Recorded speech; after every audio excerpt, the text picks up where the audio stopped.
जय हिंद भाइयों। तो आज हम डी फार्म फर्स्ट ईयर का अपना नया सब्जेक्ट आपके सामने लेके आ गए हैं, जिसका नाम है फार्माकोग्नोसी। वैसे तो ये यूनिट काफ़ी टफ मानी जाती है एग्जाम पर्पस पे और स्कोरिंग पर्पस पे अगर देखें तो, इसलिए मैंने इसकी शुरुआत थोड़ा आज हट के करी है। मैंने इसका टॉपिक जो है पहले चैप्टर से ना लेके पहले मैं चैप्टर 5 शुरू कर रहा हूँ, जिसका नाम है स्टडी ऑफ क्रूड ड्रग्स। तो ये यूनिट थोड़ी सी आसान मानी जाती है, क्योंकि अगर आप इस यूनिट को आसानी से समझ लें और इसको तैयार करके जाएं तो आपको एग्जाम्स में स्कोरिंग करने में काफ़ी हेल्प मिलती है। तो एंड तक इस वीडियो को देखिएगा और इस वीडियो के एंड में मैं आपको बताऊंगा कि कैसे इस सब्जेक्ट को या इस टॉपिक को तैयार करें, ताकि जो आपको फाइनल एग्जाम्स में स्कोरिंग करना हो तो उसमें थोड़ी आपको काफ़ी हेल्प मिल जाएगी।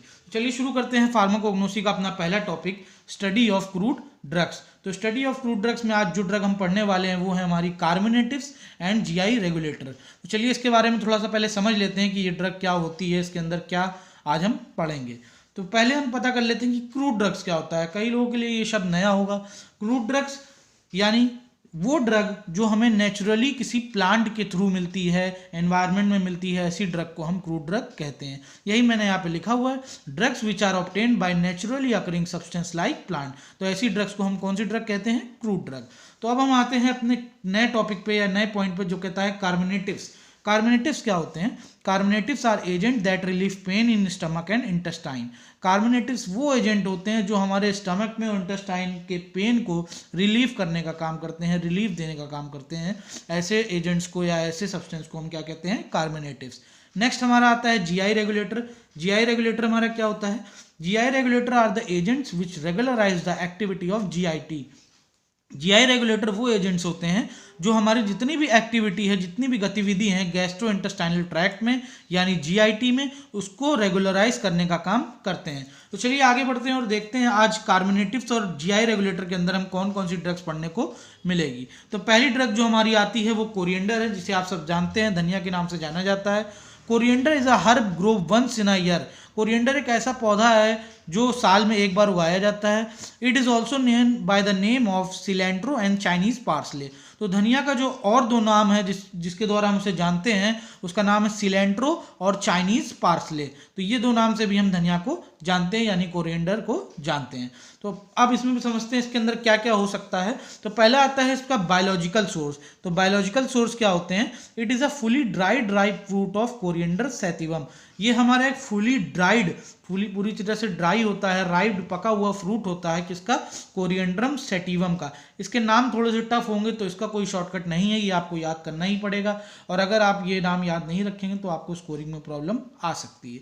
तो नेक्स्ट आता है जो हमारा इसकी फैमिली क्या है, कोरिएंडर की फैमिली क्या है। तो किस फैमिली के अंडर ये आता है? फैमिली का नाम है अम्बलीफेरी, UMBEIIFERAE। अम्बलीफेरी फैमिली के अंदर ये आता है। अब आते हैं इस ड्रग के अंदर इसके जो केमिकल कॉन्स्टिट्यूएंट्स हैं, क्या क्या केमिकल कॉन्स्टिट्यूएंट्स इसमें पाए जाते हैं। तो इसमें हमारा 0 से 1% वॉलेटाइल ऑयल होता है, 13% हमारा फिक्स्ड ऑयल होता है, 20% हमारा प्रोटीन होता है। तो ये वॉलेटाइल, प्रोटीन्स, फिक्स्ड ऑयल, ये सब टर्म्स मैं अभी आगे के वीडियोस में आपको बताऊंगा, क्योंकि मैंने जैसा आपको शुरू में बताया कि मैं इसकी शुरुआत 5वें चैप्टर से कर रहा हूँ। तो ये हमारा शुरू का टॉपिक है, इसको भी मैं बहुत जल्दी आपका कवर करूँगा। तो इसमें हमारे केमिकल कॉन्स्टिट्यूएंट क्या होते हैं ये मैंने आपको बताया। अब आते हैं इसके यूज़ पे। तो ये ड्रग हमारी किस यूज़ में आती है? Used as flavouring agent, used as carminative and stimulant. It helps to improve cholesterol levels. तो ये हमारे फ्लेवरिंग एजेंट की तरह यूज़ होता है, फ्लेवर बनाने के यूज़ में आता है। यूज्ड एज कार्मिनेटिव, ये कार्मिनेटिव ड्रग है तो कार्मिनेटिव की तरह तो यूज़ होगी, स्टिमुलेंट की तरह यूज़ होगी, स्टिमुलेंट की तरह और कार्मिनेटिव की तरह यूज़ होती है। ये पॉइंट आपका कॉमन है इस ड्रग में, जो हमारी कार्मिनेटिव और जीआई रेगुलेटर्स है, इसके हर यूज़ में आप रट लो अभी से, ये लाइन आपको डालनी ही डालनी है। आपका यूज़ अगर मांगा जाएगा पेपर में तो 1 नंबर आपका कहीं नहीं गया है। और मैक्सिमम में फ्लेवरिंग एजेंट भी आपका मांगता है, तो आप ये भी डाल सकते हो। आप आगे चल के देखेंगे कि जितने भी मैं और ड्रग इसके अंदर पढ़ाऊँगा तो आपके बेसिक आपका ये पॉइंट ज़रूर मिलेगा और मैक्सिमम में ये भी पॉइंट मिलता है। तो ठीक है, ये आपका ये हो गया आपका डायग्राम। कुछ इस तरह का कोरिएंडर फ्रूट होता है। इसमें अपर लेयर को हम कहते हैं स्टाइलोपॉड, सेकंड वाली कहते हैं प्राइमरी रीज, थर्ड होती है हमारी सेकेंडरी रीज। तो ये होता है हमारा कोरिएंडर फ्रूट। नेक्स्ट जो हमारी ड्रग आती है उसका नाम है फेनल, जिसे हम सौंफ के नाम से भी जानते हैं। Fennel yields both as herb as well as spice. Fennel का उत्पादन दोनों तरह से होता है, एक पौधे के थ्रू और एक स्पाइस यानी मसालों के through. All the plants part of fennel are edible. Fennel के जितने भी प्लांट के पार्ट होते हैं वो सब खाए जा सकते हैं, वो सब ईटेबल होते हैं। चलिए इसका बायोलॉजिकल सोर्स देख लेते हैं क्या होता है। It is a dried ripe fruit of Foeniculum vulgare Mill. तो इसका जो ये एक फुली ड्राइड राइप फ्रूट है फोएनिकुलम वल्गरे मिल का। जो इसकी हमारी फैमिली है वो अम्बलीफेरी है। इसकी और पिछले वाले की फैमिली सेम है। इसकी भी फैमिली किस फैमिली के अंडर में आता है, अम्बलीफेरी। नेक्स्ट आता है हमारे केमिकल कॉन्स्टिट्यूएंट्स। तो केमिकल कॉन्स्टिट्यूएंट्स हमारे इसमें क्या क्या होते हैं, इसमें हमारा 2 से 6.5% वॉलेटाइल होता है, 12% हमारा फिक्स्ड ऑयल होता है, और वॉलेटाइल ऑयल के अंदर हमारा 50 से 60% हमारा फिनोलिक ईथर होता है, 18 से 20% फैंकॉन एज इट्स मेजर कॉन्स्टिट्यूएंट्स। तो जो फैंकॉन है वो इसका मेजर कॉन्स्टिट्यूएंट्स होता है, जो कि 18 से 20% होता है। अब आते हैं इसके यूज़ पे। जैसा कि मैंने आपने बताया था, it is used as flavouring agent, it is used as carbonative, aromatic and stimulant. तो ये लाइन दो आपकी कॉमन रहती है, इसीलिए मैं कह रहा हूँ ये दो लाइन को आप याद रखिएगा, तो आगे पेपर में लिखने में आपको आसानी रहेगी और अच्छी स्कोरिंग मिल सकती है। It is a common ingredient of cough and stomach mixture. तो कफ और स्टमक से रिलेटेड जितने भी मिक्सचर्स बनते हैं या दवाएं बनती हैं उसमें ये कॉमन इंग्रेडिएंट का काम करता है। नेक्स्ट हम आते हैं हमारे कार्डमम पे। कार्डमम जिसको हम इलायची के नाम से भी जानते हैं। तो इलायची क्या होती है, आज इसके बारे में भी पढ़ लेते हैं। Cardamom is a spice made from seeds of several plant. Cardamom एक ऐसी स्पाइस है, ऐसा मसाला है जो अलग अलग पौधों के बीज से बनाया जाता है। इसका बायोलॉजिकल सोर्स क्या होता है, cardamom is a dried ripe fruits of Elettaria and cardamomum. तो कार्डेमम एक ड्राई फ्रूट है, कौन कौन से दो सब्सटेंस का, एलिटारिया का और कार्डेमोमम का। इसकी जो हमारी फैमिली है वो है जिंजीबिरेसी।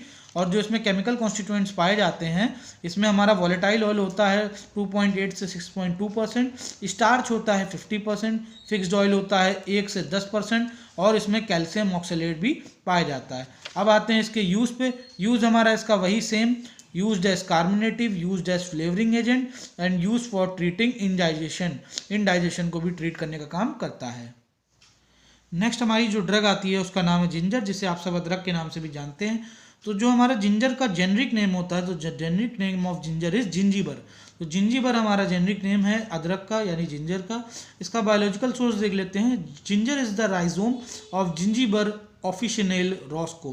तो जिंजर एक राइजोम है, किस फैमिली का है, जिंजीबर ऑफिशिनेलो रॉस्को। तो इसकी जो फैमिली है वो हमारी जिंजीबिरेसी होती है। और इसके जो केमिकल कॉन्स्टिट्यूएंट्स हैं उसमें हमारा वॉलेटाइल ऑयल होता है 1 से 4%, स्टार्च होता है 40 से 60%, फैट होता है 10%, फाइबर होता है 5%। Ginger oil is made up of monoterpene hydrocarbon और सेस्क्विक्विंटर्पीन हाइड्रोकार्बन। तो जिंजर का जो ऑयल बनाया जाता है वो मोनोटर्पीन हाइड्रोकार्बन और सेस्क्विटर्पीन हाइड्रोकार्बन की मदद से बनाया जाता है। अब आते हैं इसके यूज पे। तो यूज वही common, it is used as flavouring agent, it is used as carminative, stomachic, aromatic agent. Its powder is effective in motion sickness. Motion sickness को हेल्प करने में इसका पाउडर काफ़ी हेल्प करता है। नेक्स्ट हम आते हैं अपने 5वें ड्रग पर, जिसका नाम है ब्लैक पेपर। ब्लैक पेपर जिसे आप काली मिर्च के नाम से भी जानते हैं। It is a fruit of black pepper plant belongs to Piperaceae family. तो ये एक फल है ब्लैक पेपर प्लांट का, ब्लैक पेपर पौधे का, जो बिलोंग करता है कौन सी फैमिली से, पिपरेसी फैमिली से। इसका जो बायोलॉजिकल सोर्स होता है, it is a dried unripe fruit of perennial climbing Piper nigrum Linn. तो ये ड्राइड अनराइप फ्रूट है, अनपका हुआ फल है of perennial climbing Piper nigrum लिन का। इसकी जो फैमिली है वो हमारी पिपरेसी फैमिली से बिलोंग करता है ये। और जिसमें जो केमिकल कॉन्स्टिट्यूएंट्स पाए जाते हैं, ये हमारा पिपरीन पाया जाता है 5 से 9%, वॉलेटाइल ऑयल पाया जाता है 1.2 से 5%, पंजेंट रेसिन पाया जाता है इसमें 6% का। इसका use, it is used as aromatic, carbonative and stimulant. Its oil is used as spice. जो इसका तेल होता है वो मसालों के तौर पे यूज़ किया जाता है। It increase the production of gastric juices. ये गैस्ट्रिक जूसेस के प्रोडक्शन को बढ़ाने में हमारी हेल्प करता है। 6 हमारी जो ड्रग है उसका नाम है क्लोव, जिसे हम लौंग के नाम से भी जानते हैं। The unopened pink colour buds of cloves are found in evergreen clove tree. ये एक अनओपन पिंक कलर का एक बर्ड होता है जिसे क्लोव कहते हैं, और ये एवरग्रीन क्लोव ट्रीज में पाया जाता है। जो सदाबहार हमारे लौंग के पेड़ होते हैं उसमें ये पाया जाता है। Same as other spices, they are available throughout the year. बाकी अदर और मसालों की तरह ये भी पूरे सालों दर साल पाया जाता है। चलिए इसका बायोलॉजिकल सोर्स देख लेते हैं। तो it is a dried flower bud of Eugenia caryophyllus. तो ये एक ड्राइड फ्लावर बर्ड है किसका? यूगेनिया कैरोफाइलस का। It contains 15% weight by volume और मोर ऑफ क्लोव ऑयल। तो इसमें हमारा 15% वेट बाय वॉल्यूम क्लोव के तेल यानी लौंग के तेल का भी होता है। किस फैमिली से ये बिलोंग करता है? मारिटेसी। मेरिटेसी फैमिली से ये बिलोंग करता है।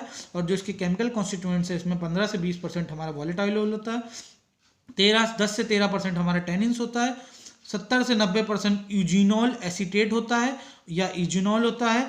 चलिए इसका यूज़ देख लेते हैं। तो जो इसका यूज़ है, it is used as dental analgesic, दांत से रिलेटेड जितनी भी प्रॉब्लम्स है उसमें यूज़ करने का काम करता है। It is use during cough and sneeze prevention, खांसी में या छींक की बीमारी में उसको प्रिवेंशन, उसको क्योर करने का काम करता है। It is used as antiseptic and carbonative, वो एंटीसेप्टिक की तरह और कार्बोनेटिव की तरह भी यूज़ होता है। तो जैसा कि मैंने आपको बताया था कि मैं एंड में बताऊंगा कि आप इस टॉपिक को कैसे तैयार करें। तो बेसिकली आप अगर देखेंगे तो इसका जो ये टॉपिक है, इसकी हर ड्रग 3-4 चीज़ों में डिवाइड होती है। जैसे कि इसका जो हमारा बायोलॉजिकल सोर्स है, बायोलॉजिकल सोर्स, इसकी जो फैमिली है, फैमिली, इसका जो केमिकल कॉन्स्टिट्यूएंट्स हैं, केमिकल कॉन्स्टिट्यूएंट्स, और जो इसके यूज़ हैं। तो यूज़ में तो मैंने आपको बता ही दिया है कि आप दो लाइन तो आप मान के चलिए कि ये कार्बोनेटिव होता है, ये फ्लेवरिंग एजेंट की तरह यूज़ होता है। केमिकल कॉन्स्टिट्यूएंट्स में आपको याद रखना पड़ेगा कि इसमें कौन वॉलेटाइल ऑयल कितना होता है, फिक्स्ड ऑयल कितना होता है, प्रोटीन्स कितना होता है। फैमिली हर दो अल्टरनेटिव्स की लगभग ऑलमोस्ट सेम है, तो इसको आप याद कर सकते हैं आसानी से। बायोलॉजिकल सोर्स जो हमारा होता है, फुली राइप्ड है, ड्राइड है, अनराइप्ड है। तो ये सब जो बेसिक चीज़ें अगर आप इसको पकड़ के चलेंगे तो आपको इस यूनिट में स्कोरिंग करने में आसानी होगी। और इसका जो नेक्स्ट पार्ट है वो मैं बहुत जल्दी आपको अपलोड कर दूंगा, उसको भी आप जाके देखें। और जो मैंने पिछले भी सब्जेक्ट के वीडियो डाले हैं उसको मैं लिंक में शेयर कर दूंगा, तो आप उसको भी आराम से पढ़ सकते हैं। उम्मीद है आपको ये वीडियो पसंद आया होगा, और अगर आपको ये वीडियो पसंद आए तो इसको लाइक करें, चैनल को सब्सक्राइब करें। तो आप थोड़ा लाइक करते हैं तो थोड़ा मोटिवेशन मेरी भी बनती है आगे नए नए वीडियोज़ लाने की। तो धन्यवाद, थैंक यू।